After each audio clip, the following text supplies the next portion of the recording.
নমস্কার বন্ধুরা, তোমরা সবাই কেমন আছো? আশা করি তোমরা সবাই ভালো আছো। আজকে আমি তোমাদের সঙ্গে শেয়ার করব তেল ঝাল কই মাছের রেসিপি। প্রথমে মাছগুলো কেটে ধুয়ে লবণ হলুদ দিয়ে মেখে নেব। ভালো করে লবণটা মাছের সঙ্গে মেখে নেব, তাহলে মাছের ভিতরে লবণটা ঢুকবে। মেখে 5 মিনিটের জন্য রেখে দেব। এরপরে একটা কড়াই বসিয়ে দিলাম। কড়াইয়ে সর্ষের তেল দিয়ে দেখো তেলটা গরম হয়ে গেছে। এরপরে মাছগুলো ছেড়ে দেবো এক এক করে। মাছগুলো কিন্তু আমি একটু ভালো করেই ভাজবো, খুব কম করে ভাজবো না। আমি খুব কম ভাজা মাছ খেতে ভালোবাসি না, একটু মাছটা কড়া করেই ভাজবো। এরপরে দেখো মাছ ভাজা হয়ে গেছে, এবার নামিয়ে নেব।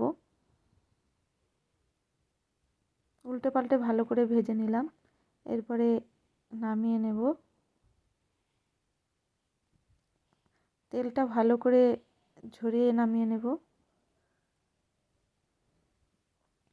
তোমরা কিন্তু এই তেল কইটা অবশ্যই একবার ট্রাই করবে, দারুণ লাগে খেতে।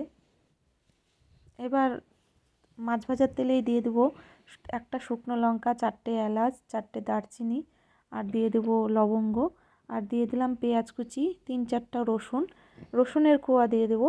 এরপরে ভালো করে পেঁয়াজটা ভেজে নেব, আর দিয়ে দেবো পরিমাণ মতো লবণ। লবণটা আগেই দিচ্ছি, তাহলে পেঁয়াজটা ভালো করে ভাজা হবে।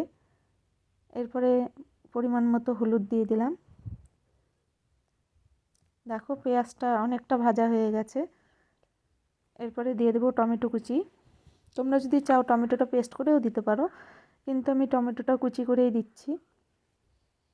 আবার টমেটোটা পেঁয়াজের সঙ্গে ভালো করে একটু ভেজে নেব।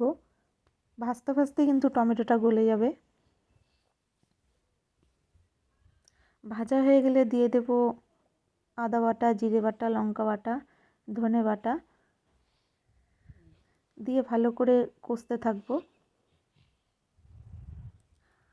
মশলাটা কিন্তু কষতে কষতে তেল ছেড়ে যাবে, তখনই কিন্তু মশলাটা কষানো হয়ে যাবে। দেখো তেল ছেড়ে গেছে। এরপরে পরিমাণ মতো জল দেব। তোমরা যেভাবে ঝোল খাবে সেভাবে জলটা দেবে। আমি এখানে গরম জল দিলাম, তোমরা চাইলে ঠান্ডা জলও দিতে পারো। আমি গরম জলটাই দিলাম। দেখো ঝোলটা ফুটে গেছে। এরপরে মাছ ছেড়ে দেব।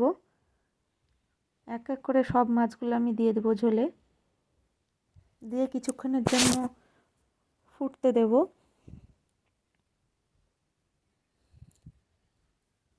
আমি কিন্তু তেল কইটা একটু কম ঝোল রাখবো, বেশি ঝোল রাখবো না। আর দিয়ে দিলাম 4টে কাঁচা লঙ্কা চেরা, আর দিয়ে দেবো কাসুরি মেথি। খুব সিম্পলভাবে রান্নাটা করলাম,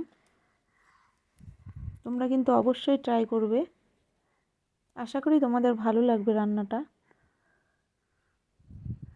দেখো ঝোলটা অনেকটা কমে গেছে। এইভাবেই রাখবো, আর ঝোলটা বসাবো না, তাহলে একদমই শুকিয়ে যাবে। এরপরে নামিয়ে নেব। যদি ভালো লেগে থাকে অবশ্যই লাইক করবে, কমেন্টে জানাবে। নতুন হলে চ্যানেলটা সাবস্ক্রাইব করে আমার পাশে থাকবে।